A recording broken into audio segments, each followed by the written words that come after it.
A tan solo 10 minutos de la capital turolense, este embalse, el del Arquillo, un entorno natural que se ha convertido en los últimos años en un lugar ideal para la práctica deportiva y la diversión. El alquiler del material y un pequeño bar emplea cada verano a 4 personas. Nos cuentan que la mayoría de los días no quedan barcas libres y fuera del agua todo el mundo busca también tranquilidad y descanso.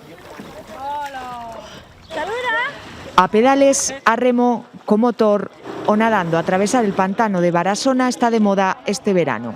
A los críos lo que más les gusta es alquilar el hidropedal, ir navegando y llegar a la plataforma. Que estamos viendo el lago, que es impresionante, y vamos ahora mismo a una barca de estas con pedales.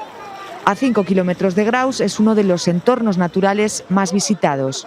De Aragón, fuera de Aragón, fuera de España también vienen muchos. Vengo de Francia, del norte, y estamos aquí de vacaciones con la familia en este sitio, está súper bonito.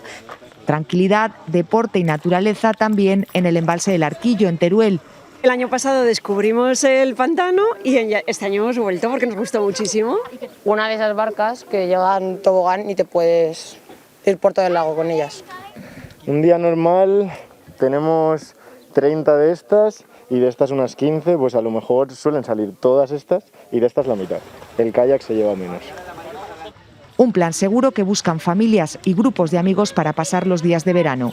Con estas condiciones de la pandemia nos hemos refugiado todos en esta clase de sitios naturales. La sombra y el chapuzón también están garantizados.